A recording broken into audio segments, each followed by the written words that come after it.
Bom dia a todos mais uma vez, né? De fato, é porque eu fiquei esperando a gravação efetiva, né? Ocorrer, que, sei lá, vai que eu abro o microfone e quando ele põe para gravar, fica mudo de novo.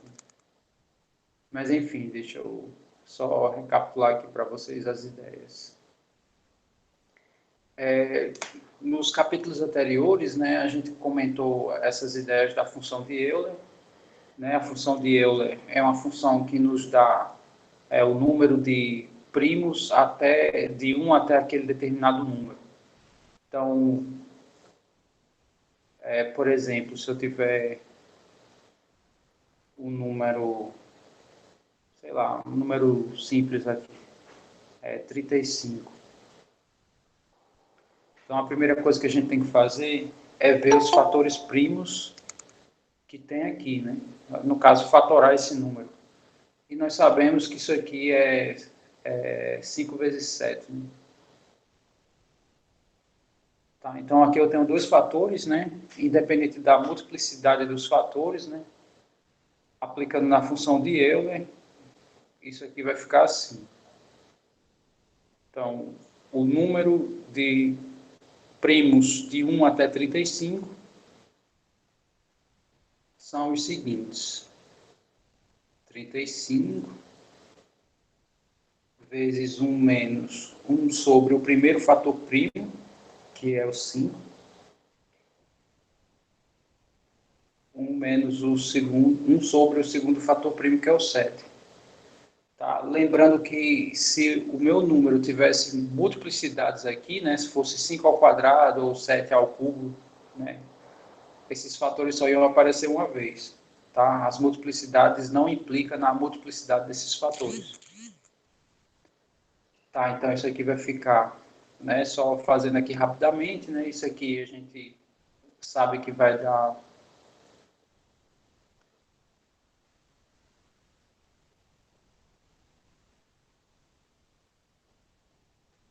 4 quintos.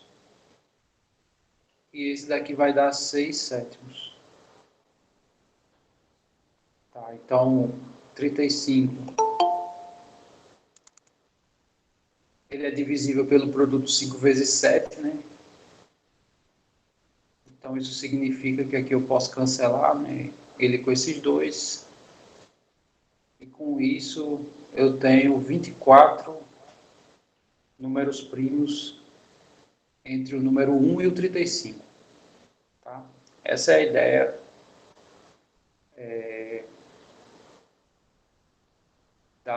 dessa funçãozinha aqui de erro. Muito bem. Aí também nós comentamos aqui a ideia das permutações caóticas, né? Não com vocês, mas aqui a ideia da permutação caótica é o seguinte: eu tenho uma sequência de 1 a n, e essa sequência aqui é uma sequência onde o 1 está no primeiro lugar, o 2 está no segundo lugar, e isso vai até o n, que está no nésimo lugar. A permutação ela é caótica, né, de qualquer sequência, se qualquer desses números não está na posição na posição de sua ordem. Então, pegando aqui uma sequência qualquer, por exemplo, se eu pego aqui essa sequência simples de 1 até 4, qualquer sequência, eu vou escrever aqui algumas sequências que são caóticas. Então, por exemplo,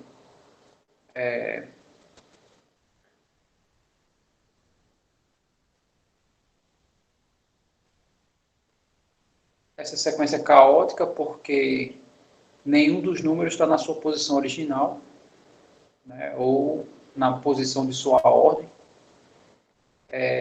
Sei lá, outra sequência aqui, simples, né? Essa permutação aqui também é caótica, apesar de os três primeiros números aqui estarem em ordem, né? Mas eles não estão em suas posições originais, nenhum deles. Né? Então, essas duas sequências aqui que eu escrevi são caóticas, são ditas caóticas. E se eu pego, por exemplo, essa sequência aqui, essa aqui não é caótica, né? Porque o 4 está na sua posição original. Né? O 4 aqui está no quarto lugar.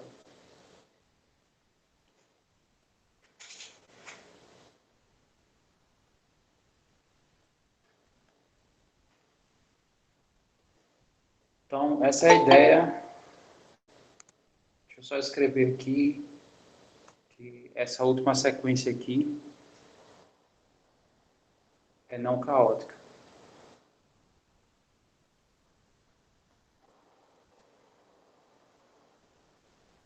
Essa aqui, no caso, o 4, né? Está na posição original.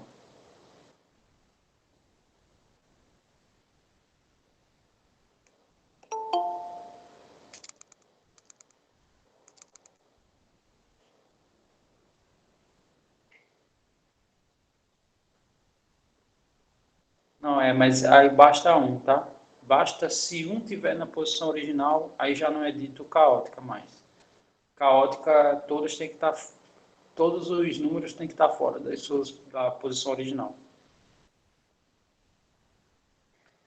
Muito bem, então a ideia da demonstração, repito, né, não vou me prolongar muito nesse aprofundamento, porque já tem, inclusive, nos outros encontros com as outras turmas, mas a ideia aqui é a seguinte, né, a gente, sei lá, pega uma sequência genérica, né, para a fórmula vale para qualquer sequência. Eu peguei aqui uma sequência genérica, né, com n, e a gente cria alguns conjuntos, né, cria o A1, que são essas sequências aqui, vou chamar essa sequência aqui de x, né, a sequência original. São sequências tais que o primeiro elemento, né, aqui já não dá para chamar assim, né? Então, deixa eu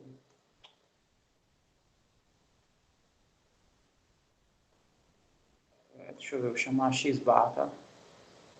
Pronto, eu tenho esse x barra aqui.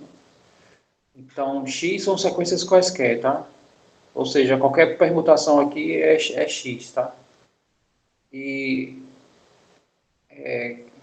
o x com índice é na ordem.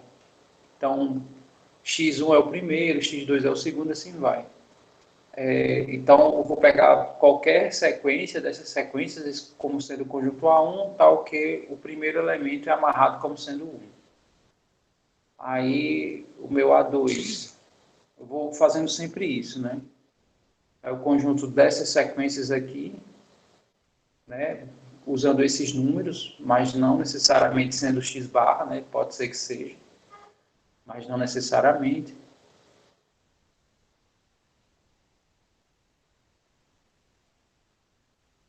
E aqui eu vou pegar o x2 como sendo 2, né? Aí eu faço isso até o nésimo.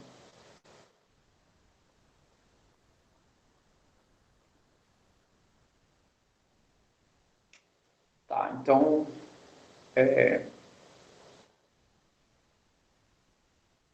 como eu quero todas as sequências que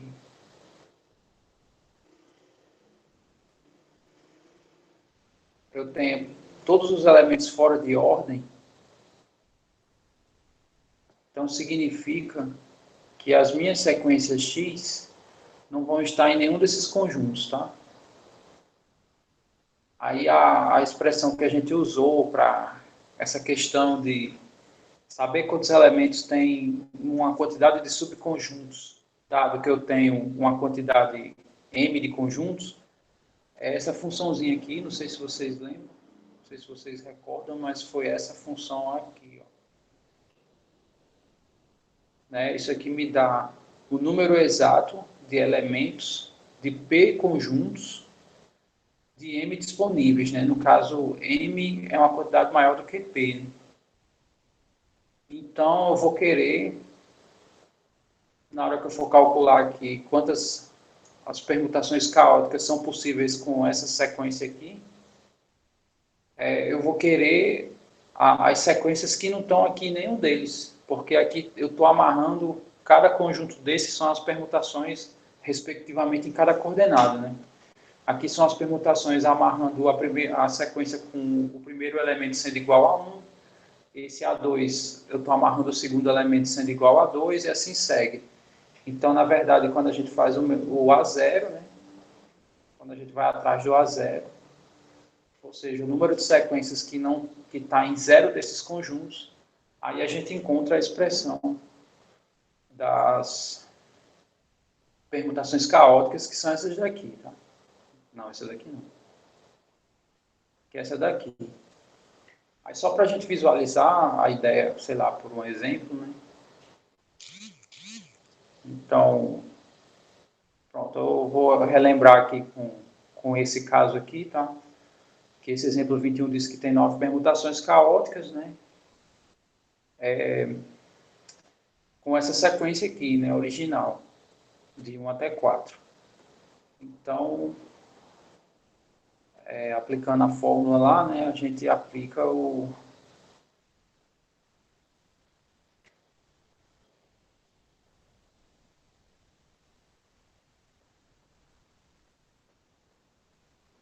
D4, que no caso é 4 vezes 1 sobre 0 fatorial. Aqui é simples, né?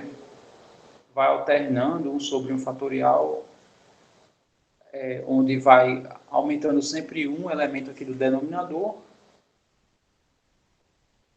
e isso vai até 4, né?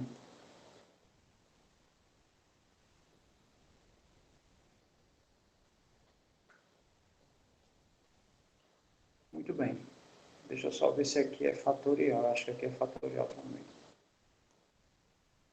Bom, então esses dois primeiros aqui é só a nível de tanto de memorização e, sei lá, de ordem, né, também. A gente seguindo sempre essa sequência, né, nunca vai dar problema. Porém, esses dois primeiros aqui, eles dão o mesmo valor, né? 0 fatorial é 1, 1 fatorial é 1. Essas duas divisões dá 1. Então, significa que aqui vai dar 0, né? Então, em resumo, a minha conta vai ser simplesmente essa, né? 4 fatorial vezes 1 sobre 2 fatorial, menos 1 sobre 3 fatorial, mais 1 sobre 4 fatorial. Tá? E lá diz que dá 9, né? Então, só abrindo aqui a conta, né? Deixando a coisa mais simples. Esse 4 fatorial aqui a gente pode escrever como 4 vezes 3 vezes 2. Aí aqui fica 1 sobre 2, que 2 fatorial dá 2. Aqui dá 1 sobre 3 vezes 2. E esse aqui dá 1 sobre esse mesmo produto aqui. Tá? Quando eu faço esse com esse, né, vai cancelar só o 2, vai ficar 4 vezes 3, que é 12. Né? Então, essa primeira parcela aqui dá 12. Quando eu fizer esse com esse, né, vai cancelar o 3 e o 2, né, que são fatores comuns aqui dessas duas parcelas. Então, vai sobrar só o 4. E aqui vai sobrar só 1, né? Aqui vai cancelar os 3. Então, essa diferença dá 8, com mais 1, de fato, dá 9. Tá? Então, se a gente pegar essa sequência aqui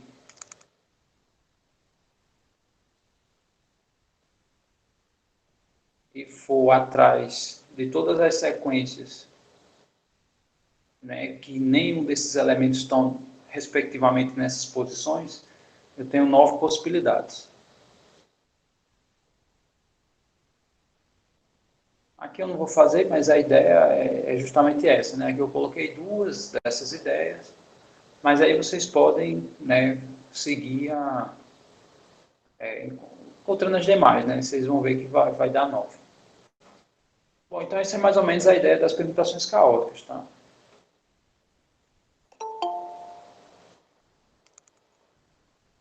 Aí depois disso a gente viu os lemas de Kaplanski, tá? que se baseia um pouco nessa ideia das permutações caóticas. A diferença é que os lemas não são...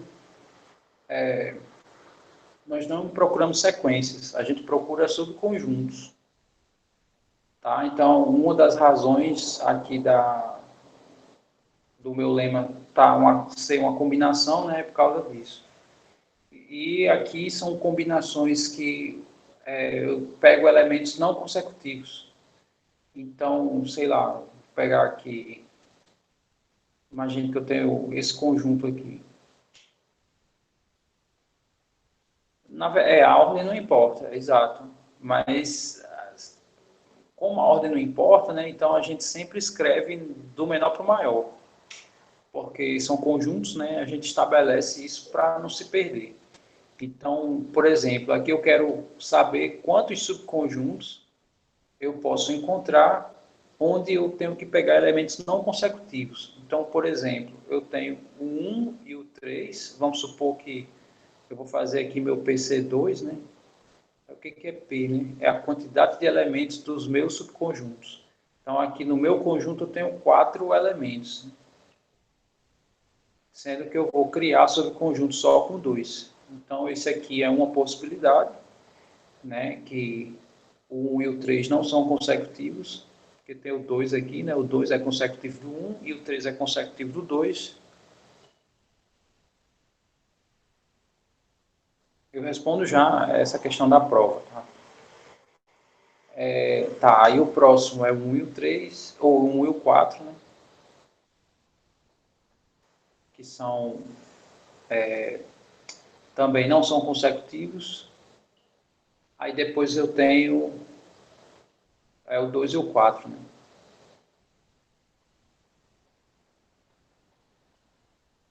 Então, esses são os subconjuntos possíveis com elementos não consecutivos, com 2 elementos desse conjunto aqui. Aqui que a fórmula me informa, né? A fórmula, ela me dá justamente esse número. Então, assim, ela não existe uma ideia intuitiva dela, pelo menos até o momento eu não visualizei. E ele é caracterizado por isso, né? É a combinação de n menos p mais 1, p.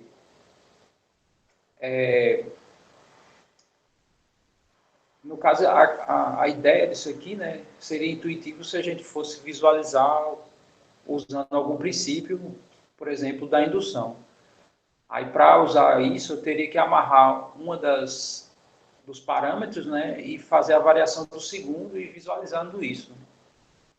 E indo visualizando isso, né? Então, aqui, sei lá, os valores que a gente usa aqui, no caso, são esses. Então, isso aqui vai ficar a combinação de 4 menos 2 mais 1, que no caso é 3. E aqui são 2, né? O P, né? Os subconjuntos são 2. De fato, essa combinação aqui dá 3, tá? Que é a quantidade aqui de subconjuntos que a gente obtém. Muito bem, então essa é a ideia do lema de Kaplanski. O primeiro, né? O segundo lema de Kaplanski, ele diz o seguinte: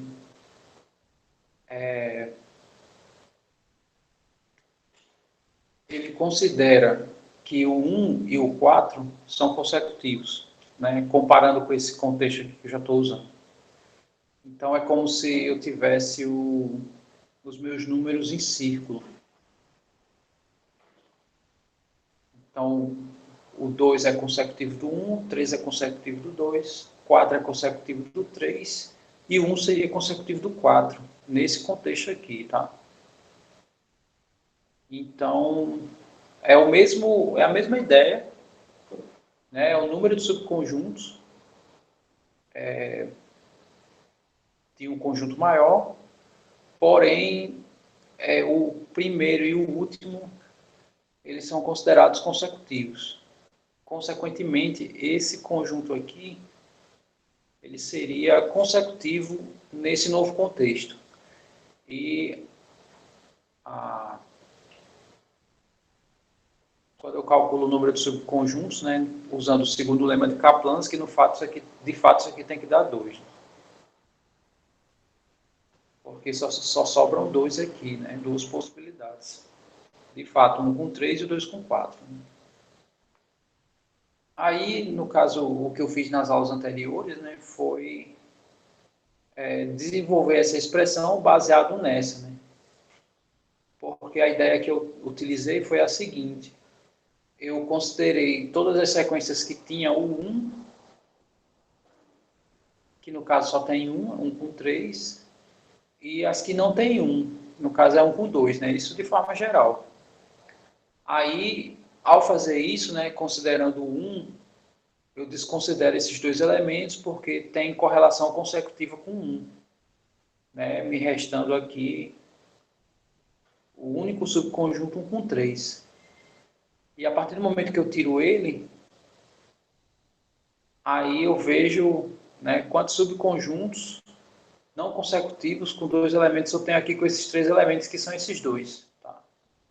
Então, foi mais ou menos essa ideia que eu estou usando aqui, mas de forma geral, que eu fiz para gerar a expressão do G, né, que é o número de subconjuntos com elementos não consecutivos, onde o primeiro e o último são considerados em sequência, comparado com o caso anterior, né, o primeiro lema. Então, eu gerei a fórmula do segundo lema usando o primeiro lema. E aqui nós temos essa expressão, né, a diferença é que aqui não soma 1 e tem esse fator aqui antecipado. Inclusive, eu recebi um e-mail, né, de um aluno, né, pedindo para eu abrir essa conta, né? Aí eu vou montar um PDF, tá? Mostrando como é que com o primeiro lema de Kaplan-Meier que eu chego no segundo, tá? Isso aí depois eu, provavelmente na próxima aula, né, eu já exibo para vocês esse PDF que tem essa solicitação dessa abertura de fórmula. Porque essa questão aqui, né, baseada nessa ideia que eu acabei de comentar, é só questão de encaixe. Então é só montar, né, e fazendo, né, as respectivas operações, né, seguindo a ordem bonitinho, aí a gente é capaz de chegar nessa sem problemas. Mas aí só concluindo a ideia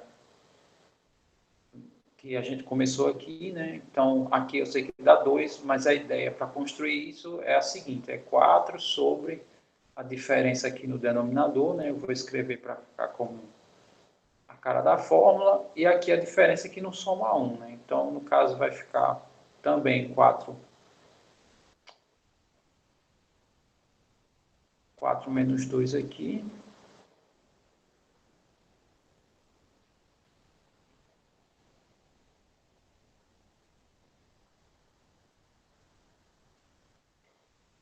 E aqui o P que é 2. Então, isso aqui dá 2, né? 4 por 2 dá 2. E aqui vai ser a combinação de 2, 2 a 2, que a gente sabe que dá 1. Então, de fato, eu só tenho 2 possibilidades. Então, essa aqui é uma ideia geral, eu sei que eu comentei, tá bem por alto, assim, não tá... acredito que não tão específico, nem tão intuitivo, mas foi mais ou menos essas ideias que eu passei nos encontros anteriores com as outras turmas. Agora, a gente vai ver a ideia do princípio da reflexão, tá? Que ela é um princípio simples, tá? Inclusive, nessa aula de hoje, né, o que eu vou dizer agora talvez responda até uma pergunta aqui do Frank, né? Porque com a explicação dessas duas ideias, né, tanto o do princípio da reflexão como da casa dos pombos, são 2 princípios simples. Então, a gente é capaz de encerrar o assunto da primeira unidade hoje. Aí, terminando isso, né, aí eu passo a segunda atividade para vocês, que é referente a essa parte aí que não foi, né, cobrado nenhuma atividade ainda, né? Que é essa parte aqui que começa do princípio da inclusão e exclusão. Tá? Então, vai ter aí esses 4 princípios, né? Esse princípio das permutações caóticas, o da reflexão e o da casa dos pombos, tá? Aí, no caso, ficaria, a gente fecharia as 2 unidades com, já tem atividade que já foi feita, né? Aquela primeira atividade, com a segunda que eu vou passar referente a essa parte aqui. Aí fecha a primeira unidade. Lá no cigarro, essa questão da prova, né? Lá a gente preenche o cigarro para poder inserir os PDFs. Então, lá, essa questão da prova é estimado, tá? Lá, se a gente fosse de fato fazer prova, não fosse fazer atividades, né? Valendo nota, só a prova, só as provas no caso, né? Seria mais ou menos naquelas datas, tá? Então, o que teve na semana passada, né, lá estava marcado como avaliação, mas não teve, porque a gente vai fazer as atividades no lugar das avaliações.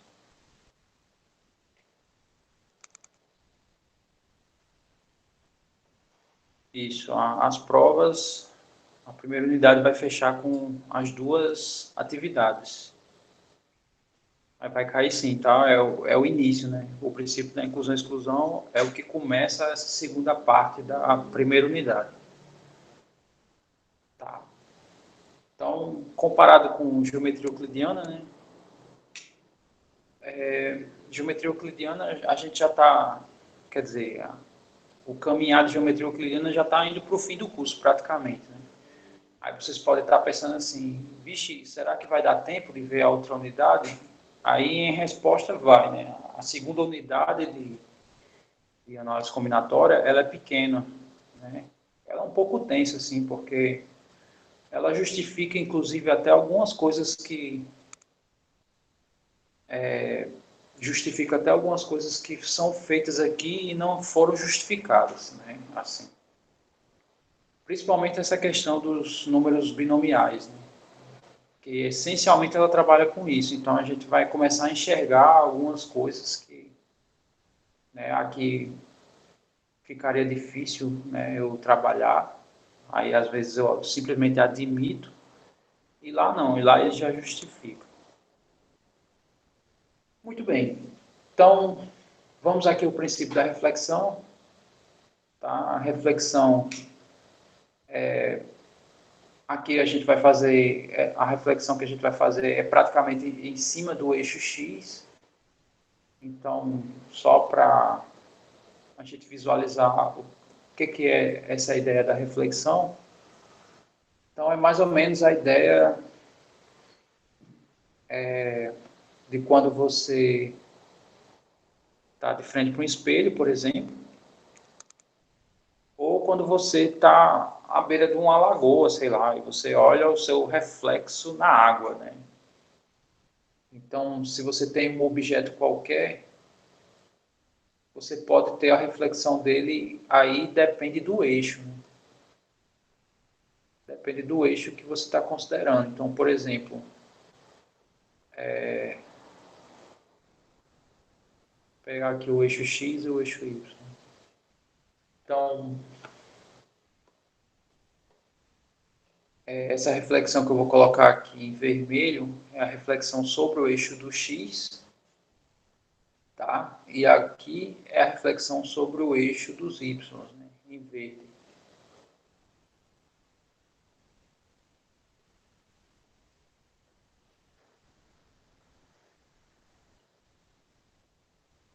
Tem essas 2 reflexões e tem uma reflexão aqui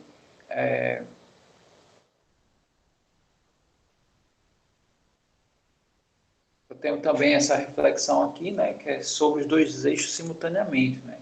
Que no caso aqui é pensando esse cara aqui como se fosse um vetor.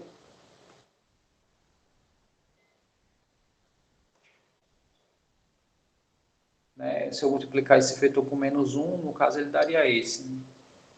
Mas aí eu tenho essas duas reflexões aqui. Então, por exemplo, suponha que esse vetor aqui, só para a gente ter uma ideia, tem coordenadas 1 e 1. Então, a reflexão em relação ao eixo x vai ser 1 e menos 1, né? Ou seja, tem aqui a mesma coordenada, porém o meu y, né, ele é negativo, ele não é mais positivo. Aqui no meu ponto é 1 positivo, né, altura 1. Então, essa reflexão aqui é a mesma que essa, porém aqui do outro lado, né? Sei lá, suponho que x aqui é o espelho. Então, a figura é refletida aqui do outro lado, então, a mesma distância, né? Então, menos 1 aqui. No caso, esse aqui, em relação ao eixo y, vai ser menos 1 e 1, né? Ou seja, sempre troco o sinal da coordenada oposta, né? E o inverso, isso. E esse aqui, né? É os dois, né? Menos 1 e menos 1. Muito bem, então aqui esse princípio da reflexão basicamente vai ser em cima do eixo x, tá? Então deixa eu pegar um caso aqui, eu vou comentar aqui, tá? Algumas coisas. Aqui parece um jogo, né? Tem algumas regras aqui, que a ideia é assim, eu estou no ponto mais abaixo e à esquerda. Eu vou me deslocar usando essas duas funções aqui, mais para cima e para a direita, né? Sendo que tem alguns momentos que eu vou subir, que eu chamo aqui essa função S, e tem alguns momentos que eu vou descer, que aqui é a minha função D. Então, por exemplo, eu estou na posição XY genérico. O que a minha subida faz, né? Eu me desloco uma unidade para a direita e uma unidade para cima. Então, é o que eu estou falando, né? Essa questão de subida e descida em diagonal tem o deslocamento sempre para a direita, né? Ou seja, ele nunca se desloca para a esquerda, de acordo com essas funções aqui. Aí, beleza, para subir aqui em Y, aumenta uma unidade para cima, né? Que essa coordenada, os pontos ou eles vão para cima ou para baixo, né? E, de fato, a subida é uma unidade para cima, a descida é uma unidade para baixo. O domínio de S são pares onde os elementos são naturais, tá? Porque se eu pego real, né, aí a coisa, a gente está pegando pontos, sei lá, sempre onde suas coordenadas, né, sei lá, o primeiro ponto aqui, aí se eu vier para cá, então eu desci, né, aqui eu desci, porque, sei lá, esse aqui é meu XY, aí quem é o meu ponto quando eu aplico o S aqui, no caso o D, né, que eu desci. Aqui eu somo uma unidade, que no caso é 2, né, são duas unidades aqui, sempre o deslocamento é para a direita, e aqui vai para zero, né, porque diminui uma. Então aqui o que foi que eu fiz, né, esse 2 zero aqui, na verdade ele foi o S, ou desculpe, foi o D aplicado a 1, 1, tá? Aí, né, aqui o 1, né, aqui vai ser 2, aqui vai ser 0. Então, na verdade, o meu domínio aqui, que a gente está considerando aqui, são pares onde os elementos são naturais, tá? São pares do N2. Então, deixa eu colocar aqui o domínio de S e o domínio de D, de ambos, né, são o N2, né? No caso, são pares onde as duas coordenadas são naturais. Muito bem. Então, aí eu coloquei aqui, né, esse aqui no livro do Morgado, né, não tem essa expressão lá, tá? Mas aqui eu, sei lá, generalizei aqui uma ideia. né? Então, o trajeto, né? No caso que ele quer isso, né? O número de trajetos possíveis para se sair de um ponto P0 para um ponto P1, seguindo essas duas condições aqui. Então, aqui o total de trajetos vai ser dado por isso, né? Saindo de P0 chegando em P1, vai ser o número de permutações, onde aqui vai ser o meu x0, no caso essa minha coordenada x, né? Que no caso vai ser a mesma aqui de x1. E aqui é a permutação com elementos repetidos, tá? O número de subidas e descidas. Aí já já vocês vão entender por isso. Vão entender isso aqui, no caso, né? E o número de subidas mais o número de descidas é o ΔX, né? Por quê? Porque em x aqui, aplicando essas funções aqui, independente se eu subo ou desça, aqui eu só somo. Então, se eu pego o número de subidas mais o número de descidas, aqui na primeira coordenada, é só somar, né? Não tem subtração. E aqui na segunda não, tem hora que soma e tem hora que subtrai. Tá? Então, essa diferença aqui vai dar o número de descidas, tá? Que é aqui o ΔY. Né? Eu chamei ΔY aqui, ΔX, que é as variações de x e y. E o Szinho aqui é a quantidade de subidas, né? É o número de subidas, e o Dzinho é o número de descidas. Aí, vamos pegar aqui um exemplo, né? Para a coisa ficar mais redonda, né?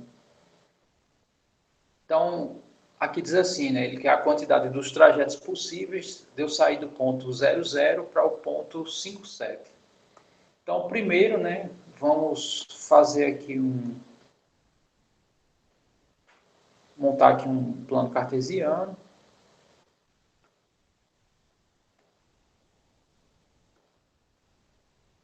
E a gente vai fazer esse experimento, tá? Eu vou colocar aqui o ponto P, que é o 00. Aqui a coordenada do Q, que é o 5, né? E aqui 7, né? Deu certinho aqui. Esse é o ponto Q, né? Que é 5, 7.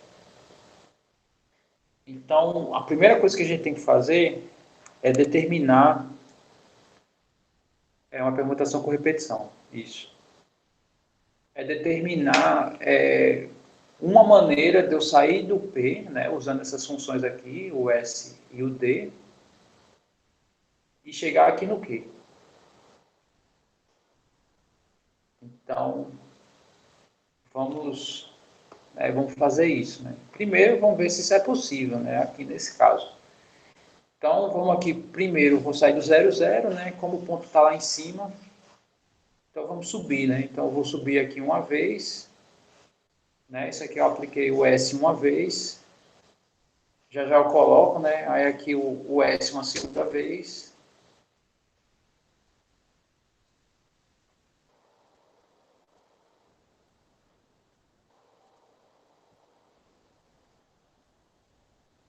eu vou aplicar de novo, né, aqui a gente tem que ir subindo, né,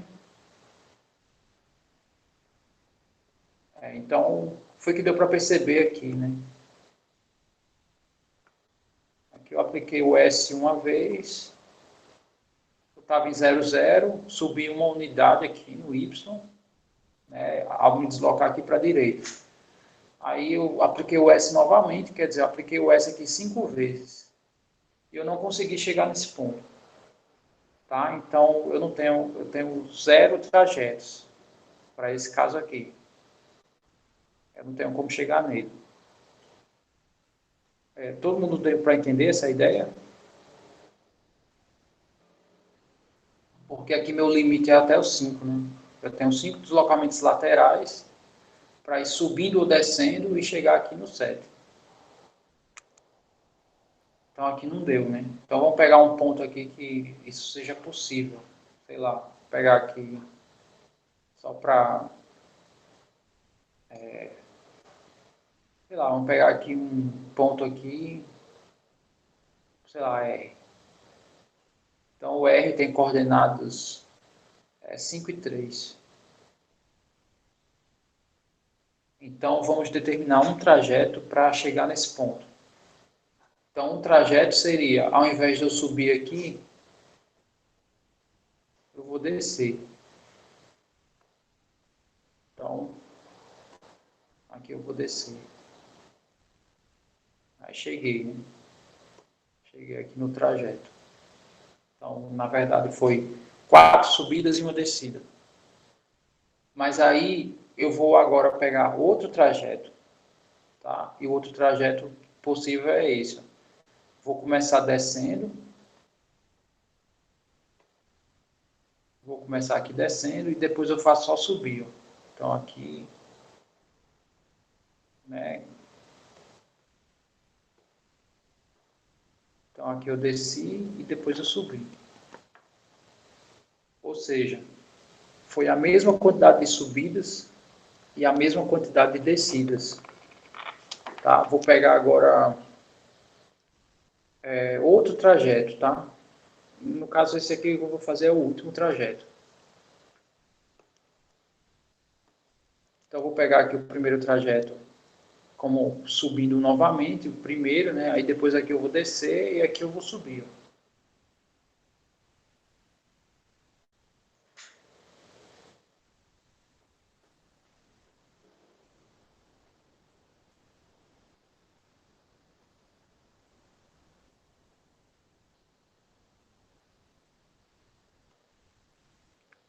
Então, o que, que a gente percebe, né?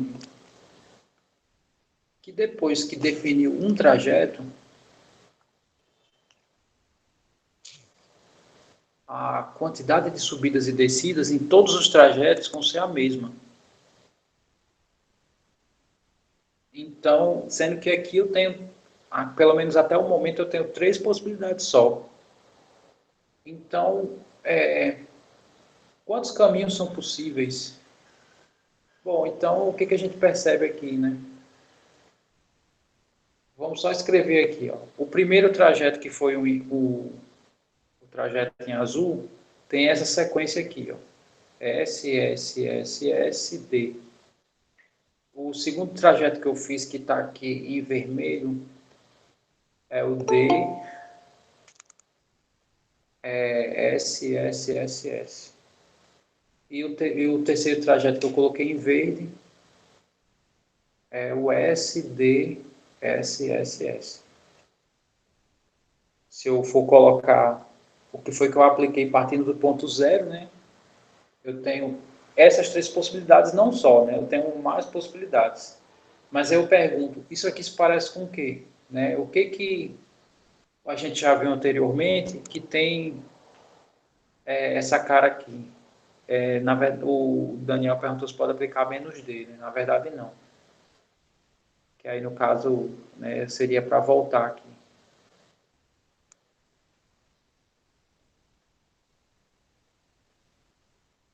Na verdade, isso aqui é uma permutação, tá?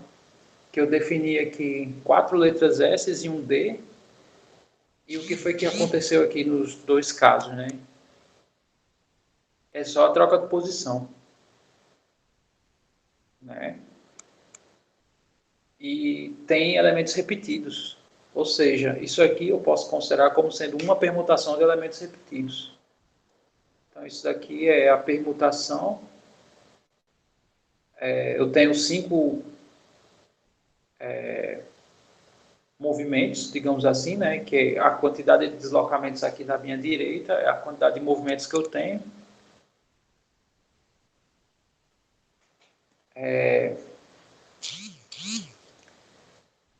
No caso, aí aqui em cima, quem se repete, no caso o S, está se repetindo aqui 4 vezes. E o meu D está se repetindo uma vez.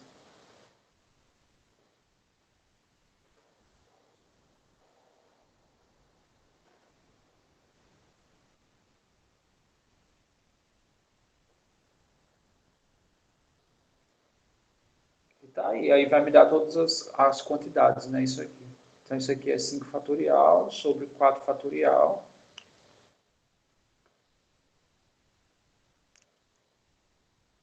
Vezes 1 fatorial. Ou seja, aqui eu tenho 5 possibilidades.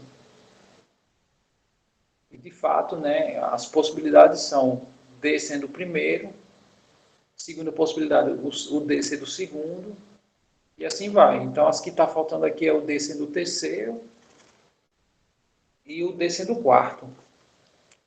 Né? Ou seja, tem aqui um trajeto que eu posso descer aqui no segundo, tem um trajeto que eu posso descer no terceiro aqui. Né? Movimento.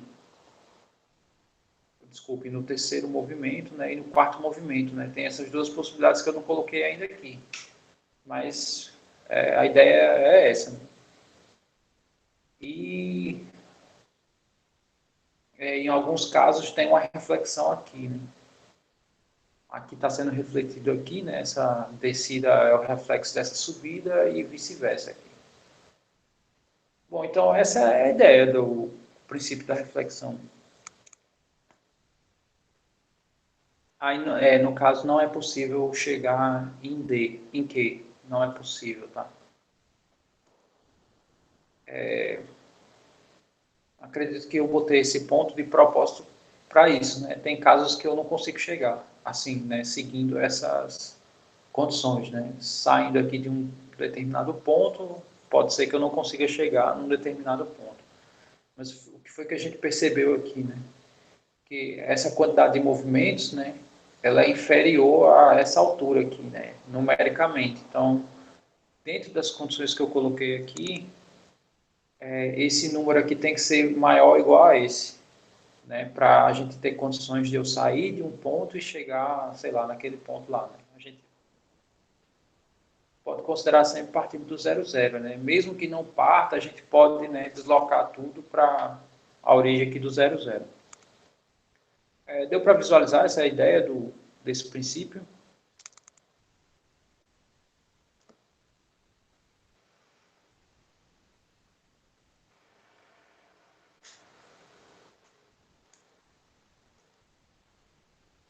Deixa eu ver aqui se tem mais exemplos. Não tem, né? Só tem esse. Mas a ideia basicamente é essa, tá?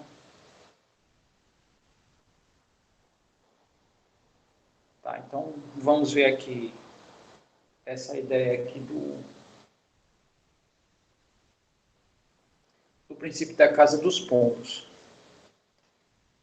Tá, esse princípio ele também é conhecido como o princípio das gavetas de Dirichlet, tá? E é definido da seguinte maneira: eu tenho n objetos e tenho n menos 1 gavetas. Eu vou colocar cada objeto em uma gaveta, né? Um objeto em uma gaveta, cara. Então vai ter uma gaveta que vai ter no mínimo 2, tá? É um princípio besta, mas ele tem uma certa eficiência, tá? Então, por exemplo, eu tenho um grupo de 13 pessoas, então pelo menos duas delas completam aniversário no mesmo mês. Aí, por exemplo, alguém pode dizer assim, não, isso aqui não é verdade, né? Tá, então, no caso, sempre aqui a argumentação, ela meio que tende a ser contrapositiva, né? Então, sei lá, vamos supor que essa afirmação é falsa. Então, nenhuma das 13 pessoas completam, não existe duas pessoas que completam aniversário no mesmo mês. Aí, como é que isso vai proceder, né? Basta você pegar, né, fazendo essa suposição que isso aqui é falso, você pergunta a uma das pessoas o seu mês, né? Aí o mês, no caso, vai ser como se fossem as gavetas, né? Então, por exemplo, quem é do mês de janeiro, aí a gente pergunta lá as 13 pessoas, né? E, sei lá, vamos supor que a primeira pessoa que responder, de fato, vai ser a pessoa do mês de janeiro. Aí a segunda pessoa, né?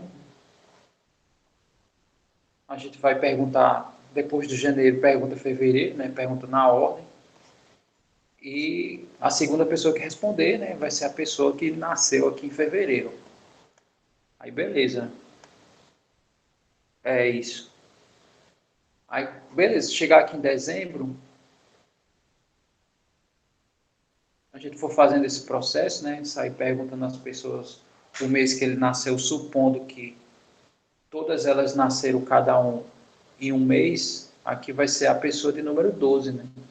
Aí vai ficar sobrando a pessoa 13, que de fato ela vai ter que estar aqui em um desses 12 meses. Ou seja, aqui eu fiz o pior cenário, e no pior cenário, né, a última pessoa vai ficar junto com outra que já existe. Então, de fato, essa afirmação é verdade, né? No grupo de 13 pessoas, aplicando o princípio aqui da Casa dos Pombos, duas delas completam aniversário no mesmo mês, tá? Pelo menos. Porque a gente sabe que é no mínimo, né? No mínimo duas pessoas, mas pode ser mais. Assim, inclusive, como acabaram de comentar. Aí o exemplo 26 diz assim: considere o seguinte conjunto, né? Eu tenho, aqui está errado, é singular, tá? Então eu tenho um conjunto aqui que vai de 1 até 200, e se eu escolher 101 números desse conjunto aqui, tem dois deles que são múltiplos entre si. Então, sei lá, se eu escolher do 1 ao 100, na verdade, do 1 ao 101, então tem lá,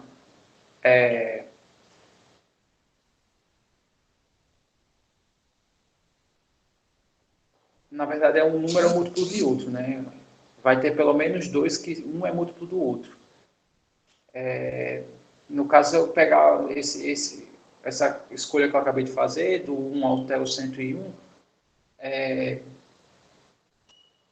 vai ter o 10 e o 100, por exemplo, né? O 100 é o múltiplo do 10. Tá, então, para resolver esse problema de forma geral, a gente faz assim. Deixa eu só separar aqui, né? Essa ideia que eu fiz aqui. Esse aqui, no caso, foi o exemplo,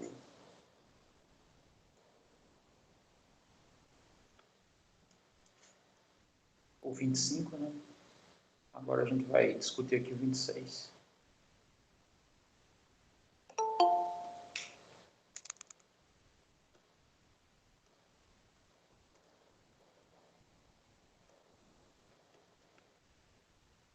É aqui o 26.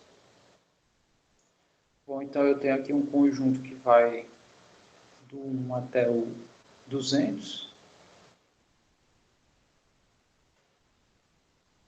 E a gente vai escrever nossos números assim. Qualquer número eu posso escrever ele assim. N elevado a R vezes B. Aí, por exemplo, você pode dizer assim, não, mas o 9 ele não se encaixa aqui. Na verdade, sim, ele se encaixa. Porque o 9 eu posso escrever assim.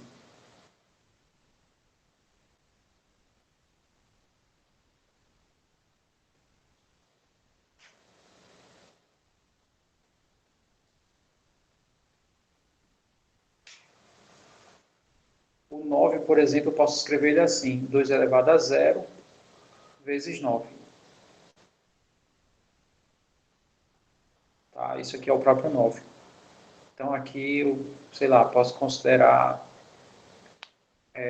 o zero, inclusive. Aí aqui eu abraço os pares e os ímpares, tá? Com essa escrita, né? Então, por exemplo, se eu quiser escrever, sei lá, o 16, então isso aqui é 2 elevado à quarta, né? Vezes 1. Ou seja, os números que estão aqui em B, né? B vai ser uma variável que eu tenho aqui como possibilidades qualquer número ímpar. Então, B pode assumir qualquer um desses valores que eu vou escrever, né? No caso, o 1, o 3, o 5 e assim vai, até o 199.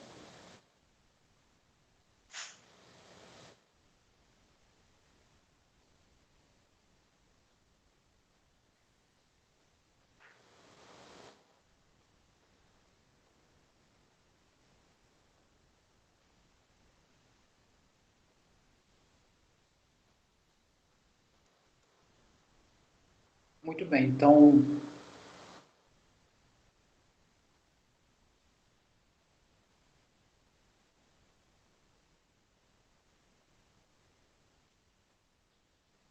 pessoal, só um minuto, eu volto já, tá?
Muito bem. Então, voltando para cá, eu vou colocar aqui.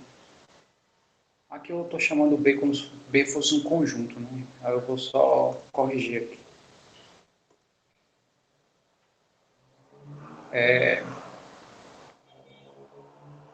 Então, B ele pertence a esse B aqui, né? Vai qualquer um desses.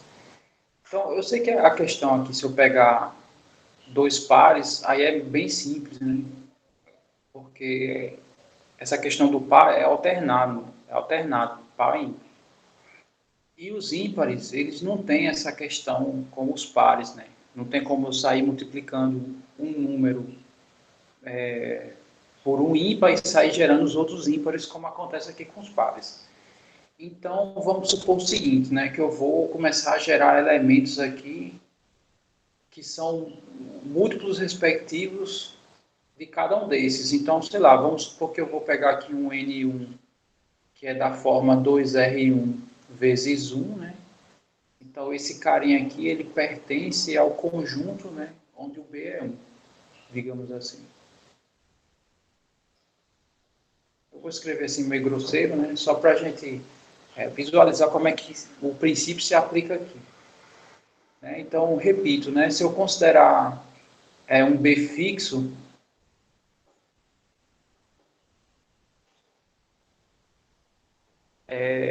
todo mundo está ouvindo aí o que eu estou falando? Tá, tudo bem.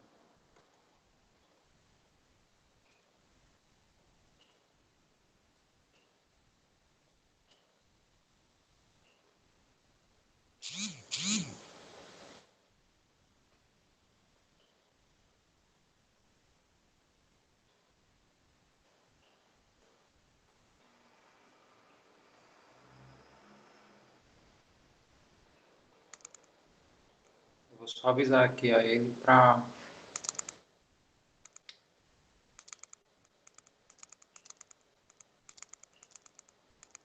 ele entrar e sair da sala. contrário.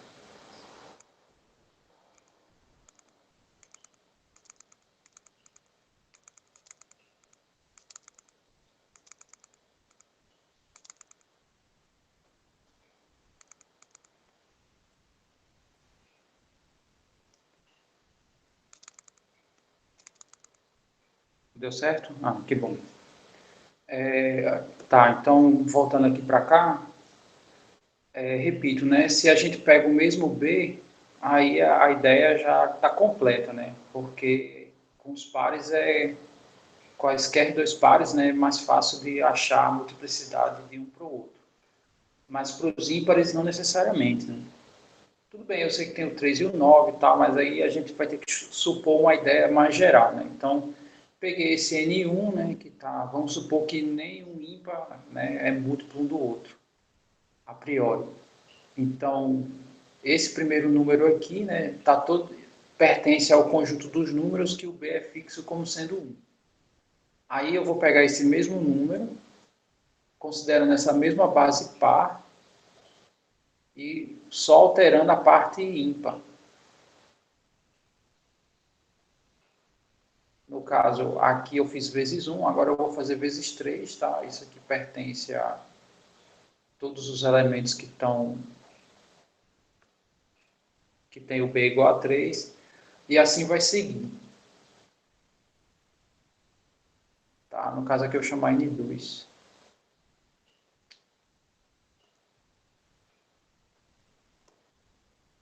Isso aqui é um N2. Quando eu chegar nesse último cara aqui,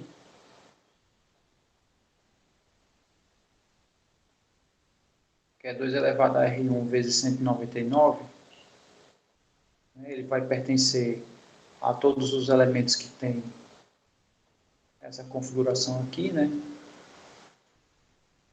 A pergunta é qual é a ordem dele, tá? Se o primeiro é quando o B é 1, o segundo é quando o B é 3, né? Quando o B for 199, qual vai ser a ordem?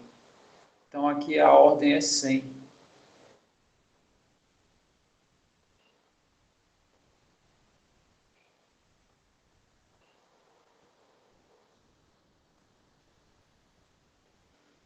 Aí o que, que isso significa, né?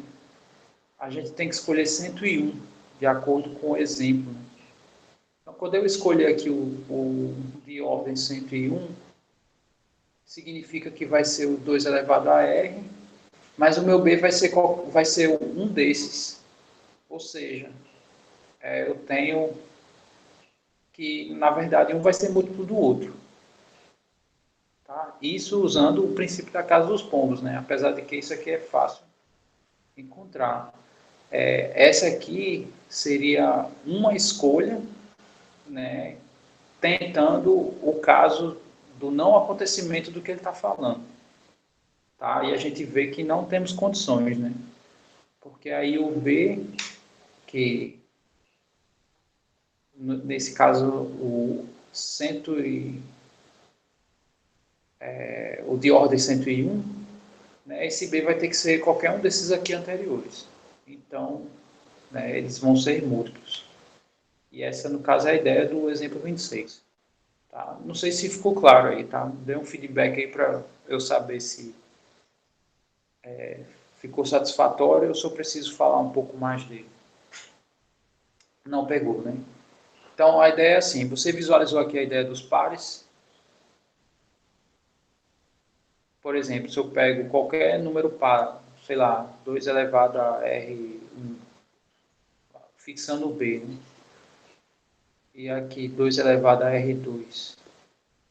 Se R1 for menor do que R2, significa que o N1 divide o N2, tá? Isso aqui eu sei que é uma linguagem usada em teoria dos números, né? No caso, isso aqui significa que o N1 divide N2.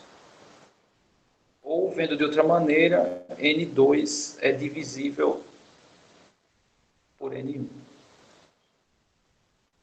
É a mesma ideia. Tá, então, Se é divisível, então divida aí para eu ver, né?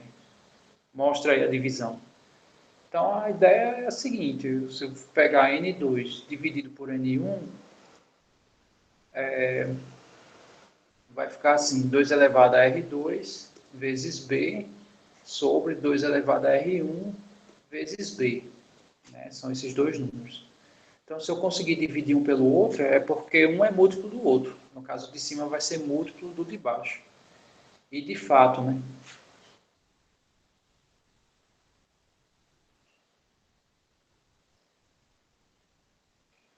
De fato, aqui eu cancelo B com B. E esse R2 aqui é uma quantidade maior do que R1. Então, o que, que isso significa, né? Que isso aqui eu posso escrever assim: 2 elevado a R1 vezes 2 elevado a R0. Né? Sei lá, vou pegar um R0 aqui de tal maneira que a soma vai dar R2. Sei lá, vamos supor que aqui é 10 e aqui é 4. Né? Então, eu cancelo 4 dos números 2 que tem no numerador e denominador. Vai sobrar 6. Né? Então, aqui é a mesma coisa. Aqui eu cancelo esse com esse, né? Então, na verdade, vai dar aqui um 2 elevado a um certo R0. Ou seja, esse de cima é múltiplo de baixo. Tá? Esse de baixo, se eu multiplicar por isso aqui, eu gero de cima. E é simples, né? Para os pares é simples. A ideia do princípio é para os ímpares. Deixa eu só ver aqui a mensagem. Mas o R pode ser zero. É, eu sei, mas aí no caso, é só responder essa ideia do Daniel, né? Eu primeiro estou amarrando o fato do B ser fixo e variar aqui a ideia do R, né? E de fato, se esse de baixo aqui for zero, eles vão ser múltiplos de toda forma, tá? Se esse cara aqui for zero, né, que vai ser só o B. E esse número já dá para ver que é múltiplo do B, né? Então, de fato, não tem nenhum problema. O que eu estou querendo falar aqui é o seguinte, né? A gente quer, o que na verdade ele quer? Que dada essa sequência aqui, do 1 até o 200, se eu escolher 101 números, pelo menos dois, um vai ser múltiplo do outro. É isso que ele quer dizer. Então, o que eu quero falar, com pares é fácil encontrar isso, né? Eu não preciso de 101 números para isso. Então, eu vou supor, né, no caso, que a parte ímpar não é fixa. Né? Eu vou fixar aqui a parte par. Tá? Eu vou variar a parte ímpar. E vou supor, né, que não existe ímpares que são múltiplos um do outro. Só para, de fato, mesmo fazendo essa consideração mais rigorosa, eu ainda não consigo dois números que não sejam, pelo menos dois números que não sejam múltiplos. Aí, como foi que eu gerei essa sequência aqui, né, aplicando o princípio? Foi a seguinte: eu amarrei aqui a parte par, e se essa parte par for vezes 1, ele vai estar em todos os elementos onde o B é 1. Né? E aqui, que foi o que eu escrevi aqui. Ó. Esse número ele pertence aos conjunto dos números, né, gerados por B igual a 1. Se eu trocar aqui por 3, né, então esse número agora gerado, né, meu segundo número, a parte par está fixa e esse número está nos conjuntos que o B é 3, né, pela estrutura que eu criei. E eu vou escrever isso até o 199. Tá? Ele vai estar nos conjuntos que são gerados pelo 199. Tá, mas eu tenho que escolher 101, né? Daqui até aqui eu só gerei 100 números. Eu preciso de mais um. Tá, mas eu já usei todos os ímpares.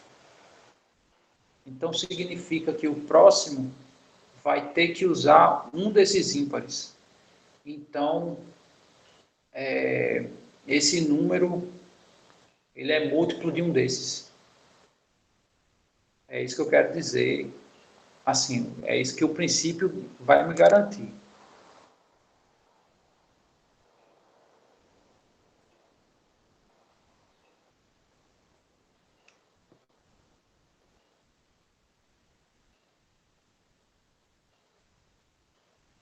Deixa eu ver aqui o que ele está perguntando.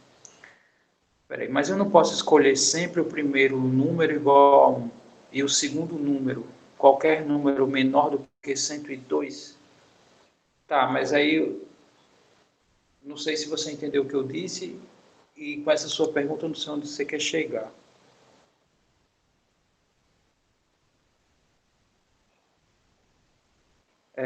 Isso, no caso é isso, essa é a conclusão, tá? Essa é a conclusão que ele quer chegar, né? Que esse número, o número de ordem 101, ele vai ser múltiplo obrigatoriamente de um desses que eu já escrevi anteriormente. Essa é a ideia que ele usa aqui.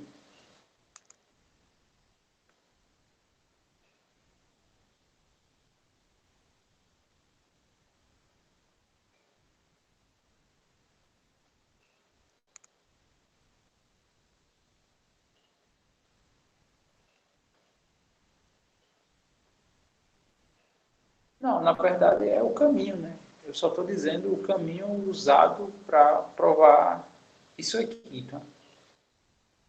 No caso, aquela afirmação lá utilizada no, né, aqui, para ele garantir de forma geral essa afirmação, né, o Morgado ele usa essa argumentação. Ele comenta que para os pares é simples, né, amarrando aqui fixando a parte ímpar, né, variando a parte par é simples, porém, se eu fixo a parte par e faço variar a parte ímpar, então eu posso, né, escrever números, né, que estão aqui, sei lá, aí eu separo aqui as gavetas, né? As gavetas seriam múltiplos de 1, múltiplos de 3, múltiplos de 5, assim segue. Então, supondo que não tem interseção desses múltiplos aqui. Então, o de número 101 vai ter que estar num desses. Essa seria a ideia.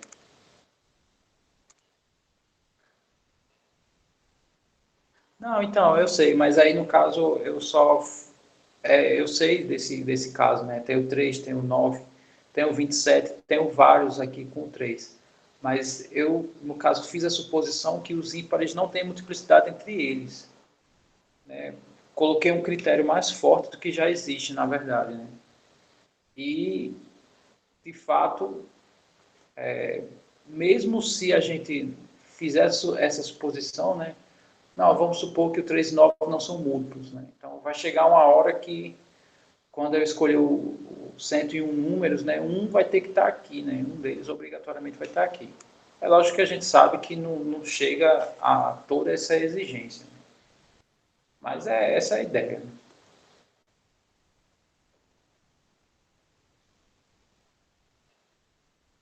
Mas deu para visualizar, né? Apesar de ter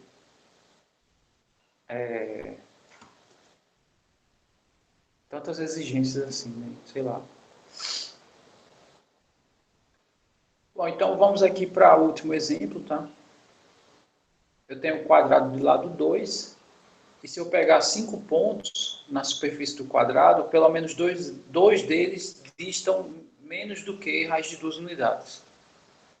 Menos ou igual, né?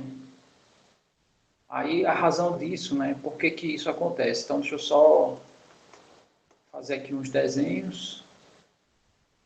Vamos pegar aqui um quadrado de lado 2.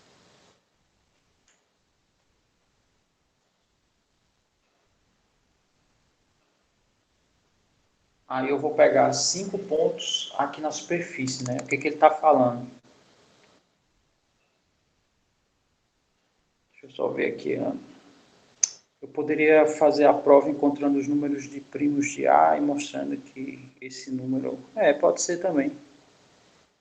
É outro caminho.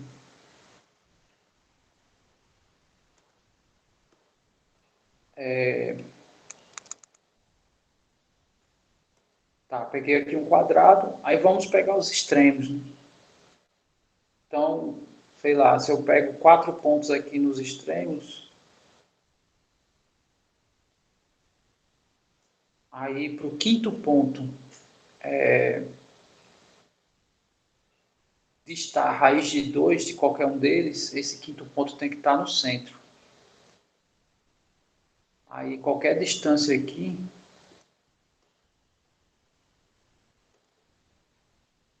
mede raiz de 2.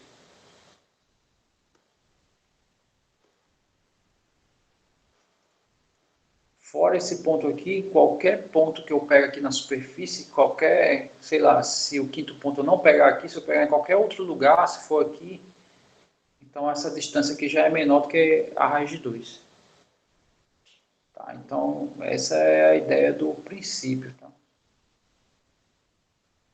Aplicando aqui o princípio. Né? É lógico que se eu tenho infinitos pontos aqui na minha superfície, né?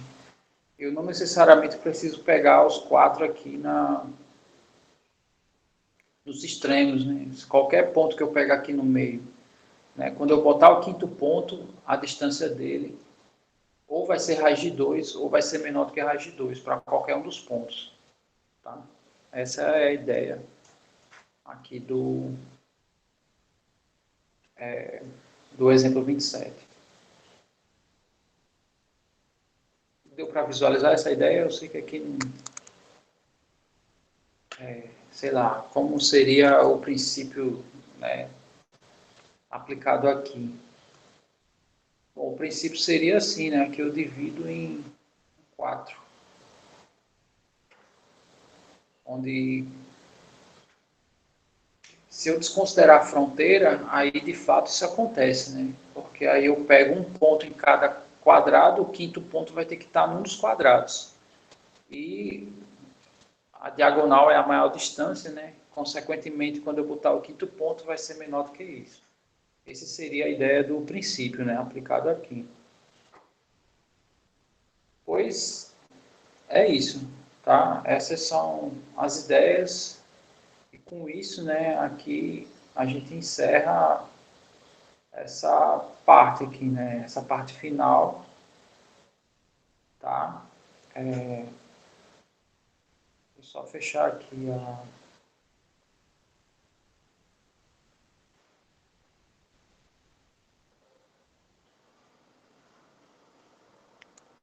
Como assim não seria pelo menos um ponto?